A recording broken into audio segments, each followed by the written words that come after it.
from salary. আজকে আমরা যে চ্যাপ্টারটা কভার করব সেটা নাম হচ্ছে ইনকাম ফ্রম স্যালারি। এই চ্যাপ্টারের মধ্যে কি কি লেসন আমাদের থাকবে তাই দেখে নেন। প্রথম হচ্ছে definition of salary, next one is chargeability of income under salary, then definitions of salary related items, next one is elements of salary, and the last one is calculation of income from salary. These are the topics which we will cover in this chapter.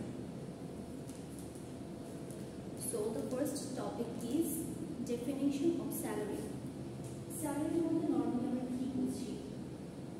Salary যদি আমরা বাংলায় transfer করি বা শব্দার্থ করি সেটা হচ্ছে বেতন।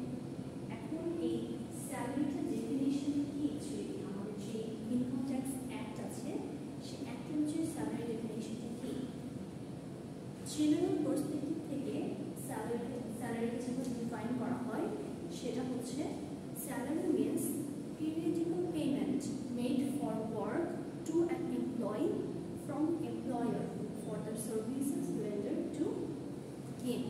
তাহলে স্যালারি বলতে কি বোঝাচ্ছে? প্রথমে একটা দুটো ওয়ার্ড দেখেন, সেটা হচ্ছে periodical payment। এই স্যালারি বিষয়টা কিন্তু নির্দিষ্ট সময়ের জন্য দেওয়া হয়, এটা periodical, নির্দিষ্ট টাইম অফ পিরিয়ডের জন্য দেওয়া হয়। যেটা দিচ্ছে কে?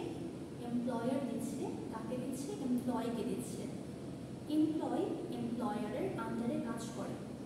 সো যে সার্ভিসটা এমপ্লয়ারকে প্রোভাইড করে সেই সার্ভিসের জন্য যে পিরিয়ডিক্যাল পেমেন্টটা করা হয় সেই পেমেন্টকে বলা হচ্ছে কি? স্যালারি। এটা জেনারেল পার্সপেক্টিভ থেকে salary definition. Income tax act 2023-তে যে সেকশন আছে 32 নম্বর সেকশন, সাবসেকশন 2A, এই সেকশন ওয়াইজ স্যালারিতে কোন কোন বিষয়গুলো অ্যাড হয়? ফার্স্ট ওয়ান হচ্ছে any pay or wages, second one any annuity, pension or gratuity, any fees, commission, allowance, perquisites or profits in lieu of or in addition to salary or wages, any advance of salary or any leave encashment. এই প্রত্যেকটা পেমেন্টকে আমরা কি income tax act 2023 অনুযায়ী স্যালারির মাঝে include করতে পারি। এই প্রত্যেকটা টার্ম আমরা ফার্দার যে টপিকগুলোতে কভার করবো সেগুলোতে ইন ডিটেলস বুঝে নেব। চার্জেবিলিটি অফ ইনকাম আন্ডার স্যালারি, কোন কোন ক্ষেত্রে ট্যাক্স চার্জ করা হবে স্যালারির আন্ডারে যে ইনকামটা হবে সেইটা থেকে? The following incomes shall be chargeable to income tax under the head salaries. First one হচ্ছে any salary due from an employer or a former employer to an assessee in the income year, whether paid or not. যদি কোনো employer, current employer বা previous employer ছিলেন এমন কোনো ব্যক্তি থেকে, অ্যাসেসি বলতে কাকে বোঝাচ্ছে? অ্যাসেসি বলতে আমরা জানি যিনি ট্যাক্স পে করেন সেই ব্যক্তিকে আমরা অ্যাসেসি হিসেবে কনসিডার করি। সো ওই অ্যাসেসি যখন কোনো এমপ্লয়ারের কাছে বা ফর্মার প্রিভিয়াসলি কাজ করা হয়েছে এমন কোনো এমপ্লয়ারের কাছে স্যালারি পেয়ে থাকে, সেটা পে করা হয়েছে, পেমেন্ট করা হয়েছে বা হয়নি, ডিউ মানে কি? বাকি। পেমেন্ট করা হোক বা না হোক সেটা কি চার্জেবল ইনকাম ট্যাক্স হিসেবে কনসিডার করা হবে।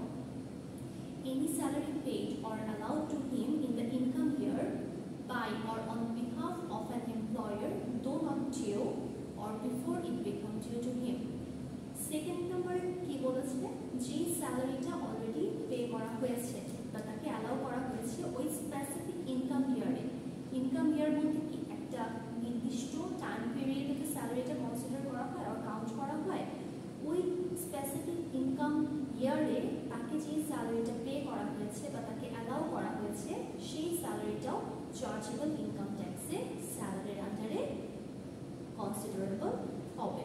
And the last one is any arrears of salary paid or allowed to him in the income year by or on behalf of an employer if not charged to income tax or any earlier income year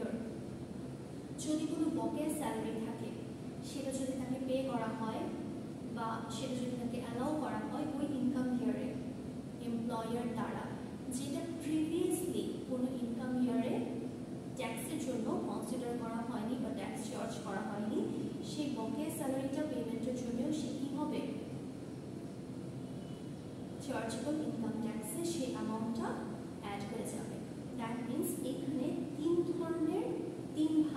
তিন রকমভাবে স্যালারিটা এমপ্লয়ির হাতে আসতে পারে, যেটা income ট্যাক্সে salary হেডের আন্ডারে considerable হয়ে যাবে বা অ্যাড হয়ে যাবে। প্রথমটা আমরা কি বলছি, যদি কোনো স্যালারি ডিউ থাকে তাকে পে করা হোক বা না হোক সেইটা ট্যাক্সের আন্ডারে চলে যাবে।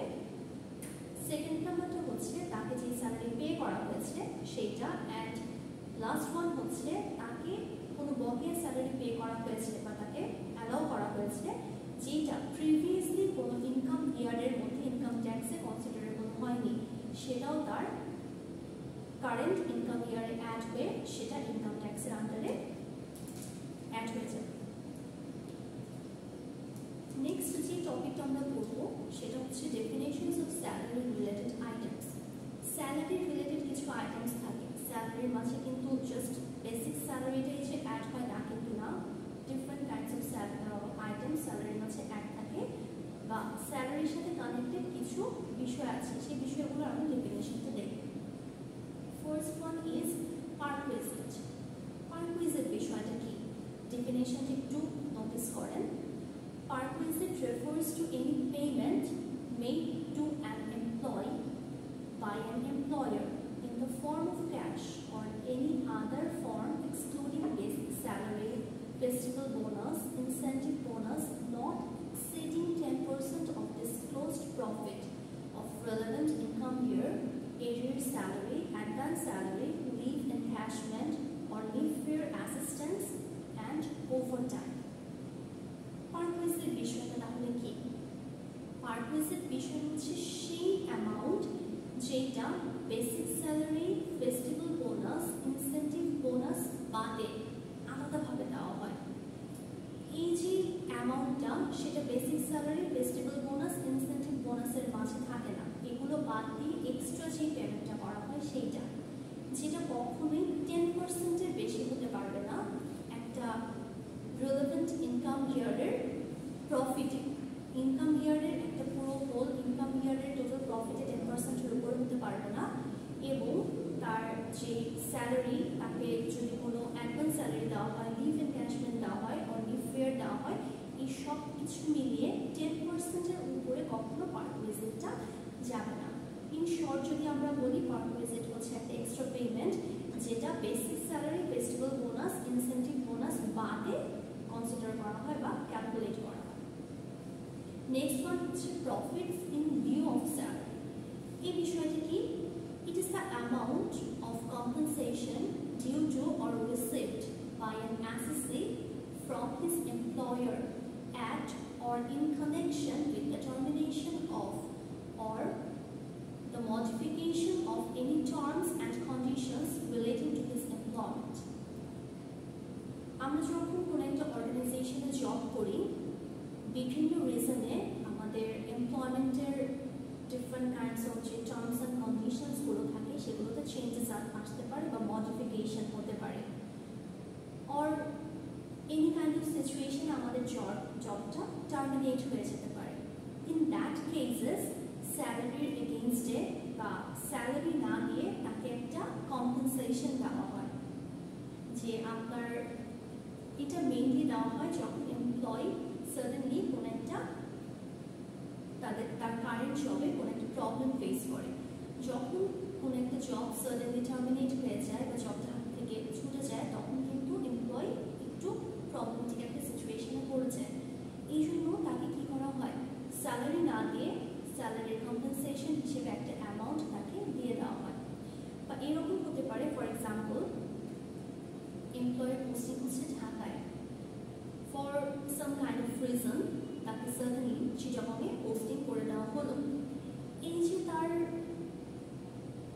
যে এমপ্লয়মেন্টে ছিল, এটার কন্ডিশন, টার্মস অ্যান্ড কন্ডিশনস কিন্তু ছিল সে ঢাকায় জব করবে, তার পোস্টিংটা ঢাকায় থাকবে, কিন্তু কিছু টার্মস অ্যান্ড কন্ডিশনসের মডিফিকেশনের কারণে তার এখন পোস্টিংটা কোথায় হয়ে গেছে, চিটাগংয়ে হয়ে গেছে। এটা কিন্তু সাডেনলি তার জন্য একটা প্রবলেমেটিক সিচুয়েশন। এই যে তার টার্মস অ্যান্ড কন্ডিশনসটা চেঞ্জ হয়েছে, এই কারণে তাকে যে কম্পেনসেশনটা দেওয়া হবে সেটাকে বলা হয় profits in lieu of salary. Third one is employ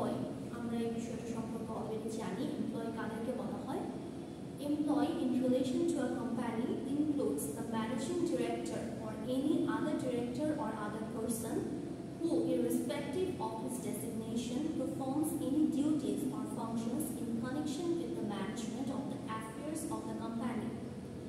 employee বলতে বোঝানো হচ্ছে একটা অর্গানাইজেশনের managing director or any other director থেকে শুরু করে other persons, তার ডেজিগনেশন যেটাই হোক না কেন, সে যদি ম্যানেজমেন্টের আন্ডারে থেকে কোম্পানির জন্য কাজ করে থাকে, তার ডিউটিস অ্যান্ড ফাংশনসগুলো পারফর্ম করে থাকে, তাকেই বলা হবে এমপ্লয়ি।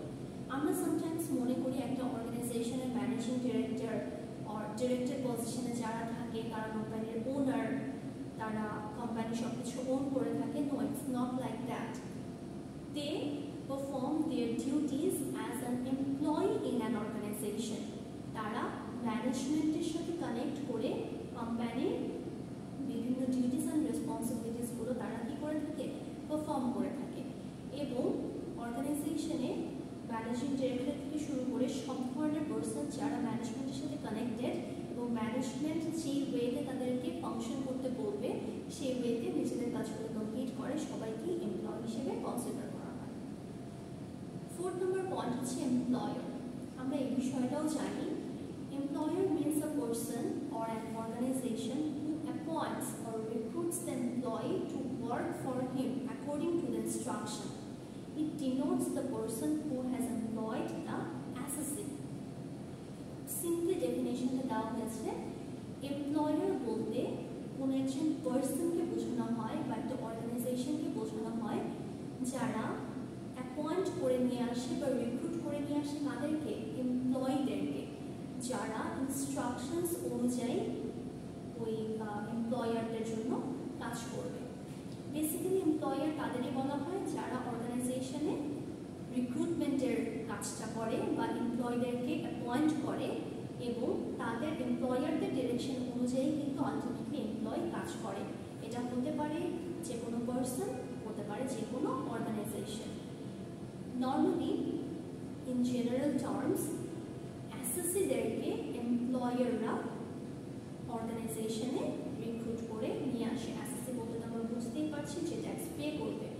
সো ট্যাক্স পেয়ারদেরকে এমপ্লয়াররা রিক্রুটমেন্টের মাধ্যমে অর্গানাইজেশনে অ্যাট্রাক্ট করে নিয়ে আসে। And the last term is wages. Wages is a payment of usually monetary remuneration by an employer, especially for labor or services according to contract, on an hourly, daily or unit work basis. Here the nature of work is mechanical. Salary আর ওয়েজের মধ্যে একটু difference আছে। ওয়েজের definition থেকে আমরা কি বুঝতে পারছি? এটা একটা মনিটারি রিমিউনারেশন অফ কোর্স, যেটা একটা কন্ট্রাক্টের ভিত্তিতে করা হয়। এই কন্ট্রাক্টটা কিসের ভিত্তিতে হতে পারে? এটা আওয়ারলি হতে পারে, ডেইলি হতে পারে বা ইউনিট ওয়ার্ক বেসিস। একজন লেবার কতটুকু সার্ভিস দিচ্ছে, ঘন্টা প্রতি সার্ভিস দিচ্ছে, দিন প্রতি সার্ভিস দিচ্ছে, নাকি কতটুকু ইউনিটে সে কাজ করছে, সেটার বেসিসে যে কোনোভাবে তার এই ওয়েজেসটা কি করা হয়, ক্যালকুলেট করা হয়। এবং নর্মালি ওয়েজেসগুলো মেকানিক্যাল কাজের জন্য, মেকানিক্যাল যে কাজের নিচের বলে এই টাইপের কাজের জন্য ওয়েজেসটা কনসিডারেবল হয়। বাট স্যালারির ক্ষেত্রে নর্মালি বিষয়টা আমরা যখন ডেফিনেশন দেখেছিলাম তখনই কিন্তু দেখেছি যে পিরিয়ডিক পেমেন্ট বলা হয়েছে। দ্যাট মিনস স্যালারিটা নর্মালি মান্থলি বেসিসে করা হয়, যেটা ওয়েজেসের ক্ষেত্রে কিন্তু করা হচ্ছে না। ওয়েজেসের পেমেন্টটা hourly, daily or unit work বেসিসে হয়, কিন্তু স্যালারির ক্ষেত্রে পেমেন্টটা অফকোর্স মান্থলি বেসিসে হয়ে থাকে। Our next topic is elements of salary. একটা স্যালারির মধ্যে অনেকগুলো পার্ট থাকে। একটা বেসিক স্যালারি থেকে শুরু করে বেসিক স্যালারির উপর বেস করে পার্সেন্টেজ আকারে আরও বেশ কিছু ফ্যাসিলিটিস এমপ্লয়িজদেরকে দেওয়া হয়। এই যে সব কিছু ফ্যাসিলিটিস মিলে টোটাল যে গ্রস স্যালারিটা সেটাই কিন্তু আলটিমেটলি এমপ্লয়িরা হাতে পেয়ে থাকে। সো এই স্যালারি, একটা salary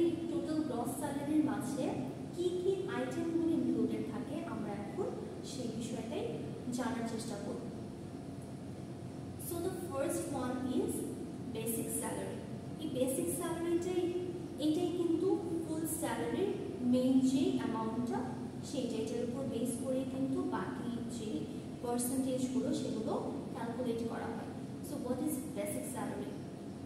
Basic salary is amount paid or payable by the employer or his representative to the employee on a monthly basis or otherwise for services other than mechanical involving some intellectual or mental skill or expertise. Total amount of basic salary is fully taxable. দেখেন এখানে কিন্তু salary ডেফিনিশনটা আরো clear হয়ে গেছে। এখানে কি বলেছে, কোনো একজন এমপ্লয়ার বা এমপ্লয়ারের কোনো রিপ্রেজেন্টেটিভ যে অ্যামাউন্টটা এমপ্লয়কে পে করবে বা এখনো পে করা হয়নি ভবিষ্যতে পে করবে মান্থলি বেসিসে, সেটাকে বলা হয় স্যালারি। এবং সার্ভিসটা কীরকম হবে, কখনোই মেকানিক্যাল সার্ভিস হবে না। মেকানিক্যাল সার্ভিসের ক্ষেত্রে পেমেন্টটা কিন্তু বলা হয় ওয়েজেস, কিন্তু স্যালারির ক্ষেত্রে পেমেন্টটা কখনো মেকানিক্যাল সার্ভিসের জন্য হয় না। কোন ধরনের সার্ভিসের জন্য তাহলে হয়? Intellectual or mental skill or এক্সপার্টাইজের জন্য। স্যালারিটা normally intellectual or mental skill or এক্সপার্টাইজের এগেইনস্টে দেওয়া হয় এবং ওয়েজেসটা নর্মালি মেকানিক্যাল যে সার্ভিস সেটার জন্য দেওয়া হয়। এবং বেসিক স্যালারির ফুল যে অ্যামাউন্টটা, হোক সেটা 15,000 হোক সেটা 20,000, ফুল অ্যামাউন্টের উপর ট্যাক্স পে করতে হবে এবং এখানে কোনো ট্যাক্সের এক্সাম্পশন বা ছাড় থাকবে না। যে অ্যামাউন্ট বেসিক স্যালারি, ফুল অ্যামাউন্টে অবভিয়াস কি করতে হবে? ট্যাক্স দিতে হবে।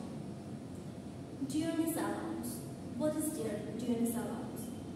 It means the payment made by the employer to the employee to cope with the higher cost of living, which in general is a certain percentage of basic salary. Okay. Total amount of dearness allowance is taxable. Dearness allowance মানে কি? Higher cost of living. For example, আমরা যদি আমাদের inside বাংলাদেশে ঢাকার example দিই, ঢাকার যে কস্ট অফ লিভিং সেটার সাথে যদি আমি রাঙামাটি, কক্সবাজার সেই সব এরিয়ার কস্ট অফ লিভিংয়ের কথা কম্পেয়ার করি, তাহলে অবশ্যই ঢাকার কস্ট অফ লিভিংটা কিন্তু higher. It is an example, it is just an example. So dearness অ্যালাউন্সটা এই ক্ষেত্রেই দেওয়া হয় যখন কস্ট অফ লিভিংটা হায়ার হয়ে যায় বা এরকম কিছু সার্টেন টাইম অফ পিরিয়ড থাকে যখন ইনফ্লেশন হয়, যখন কস্ট অফ লিভিংটা অনেক হাই হয়ে যায়। এই আনসার্টেন টাইমগুলোর জন্য প্লাস লোকেশনের কারণে বা আরও আদার রিজনসে কম্পারেটিভলি অন্য প্লেসের চাইতে কস্ট অফ লিভিংটা যদি কোনো একটা স্পেসিফিক প্লেসে হায়ার হয়, তখন এমপ্লয়কে একটা পার্সেন্টেজ পে করে। সেই পার্সেন্টেজটা কিসের উপর বেস করে? অফকোর্স বেসিক স্যালারির উপর বেস করে। বেসিক স্যালারির স্পেসিফিক একটা পার্সেন্টেজ যখন হায়ার কস্ট অফ লিভিংয়ের জন্য এমপ্লয়িকে দেওয়া হবে সেটাকে বলা হয় কি? Dearness allowance. এবং ডিয়ারনেস অ্যালাউন্সের ফুল অ্যামাউন্টটা ট্যাক্সেবল। এই ফুল অ্যামাউন্টের উপর এমপ্লয়িকে ট্যাক্স পে করতে হবে। Third one is bonus. It is payment of extra salary based on the basic salary or otherwise for festivals or rewards for good performance. It is also fully taxable. So bonus জিনিসটা কি? Normally যে কোনো একটা ফেস্টিভ্যালের জন্য bonus দেওয়া হয়। For example, Muslims যে এমপ্লয়িরা থাকে তাদেরকে দুইটা ঈদে দুইটা ফেস্টিভ্যাল বোনাস কিন্তু দেওয়া হয়। ইট ইজ অ্যান এক্সাম্পল। এবং সামটাইমস গুড পারফরমেন্সের জন্য কিন্তু কিছু এমপ্লয়িরা কি পেয়ে থাকে? বোনাস পেয়ে থাকে। এই ধরনের যে পেমেন্টগুলো এটাকে বোনাস হিসেবে কনসিডার করা হয় এবং বোনাসের ফুল অ্যামাউন্টও ট্যাক্সেবল। একটা বিষয় লক্ষ্য করেন, বোনাসটাও কিন্তু অবশ্যই স্যালারির উপর বেস করে দেওয়া হয় বা স্যালারির একটা পার্সেন্টেজ বোনাস হিসেবে পে করা হয়। Fourth one is medical allowance. Any amount is received or receivable by the employee by way of hospitalization, medical expenses or medical allowance if it exceeds 10% of the basic salary or 12,000 annually, whichever is less shall be included in his income. Okay, fine. এই বিষয়টি একটু ভালোভাবে খেয়াল করেন, notice করেন, because এখানে কিন্তু ক্যালকুলেশনের একটা বিষয় চলে এসেছে। নর্মালি আমরা একটা মেডিকেল অ্যালাউন্স বিষয়টা কি সেটা একটু দেখি। কোনো এমপ্লয়ি যদি হসপিটালাইজেশনের জন্য বা তার ট্রিটমেন্টের জন্য কোনো একটা কস্টিং হয়, তার মেডিকেল এক্সপেন্স হয় বা মেডিকেল অ্যালাউন্স হয়, যে টাকাটা তাকে পে করা হয় সেটাকে বলা হচ্ছে কি মেডিকেল অ্যালাউন্স, মানে তার ট্রিটমেন্টের জন্য যে পেমেন্টটা করা হয় সেটাকে বলা হয় মেডিকেল অ্যালাউন্স। এখন মেডিকেল অ্যালাউন্সের কতটুকু পোর্শন ট্যাক্সেবল হবে? দেখেন প্রথম তিনটা পয়েন্টের তিনটেই কিন্তু আমরা দেখতে পাচ্ছি যে ফুল অ্যামাউন্টটাই কি ট্যাক্সেবল, কিন্তু মেডিকেল অ্যালাউন্সের ক্ষেত্রে কিছু পোর্শন পর্যন্ত এমপ্লয়ি ছাড় পাবে, বাকিটুকু তার স্যালারির সাথে অ্যাড হয়ে যাবে। সেটা কিভাবে দেখেন, তার বেসিক স্যালারি ফর এক্সাম্পল কত 10%, 20,000, 20,000 10% কত হয় 2,000। এটা একটু মাথায় রাখেন যে বেসিক স্যালারি হচ্ছে 20,000, 20,000 এর 10% হচ্ছে 2,000 এবং annually ধরা হচ্ছে 12,000, 12,000, whichever is less। 12,000 এবং 2,000 দুটার মাঝে লেস কোনটা? অফকোর্স 2,000।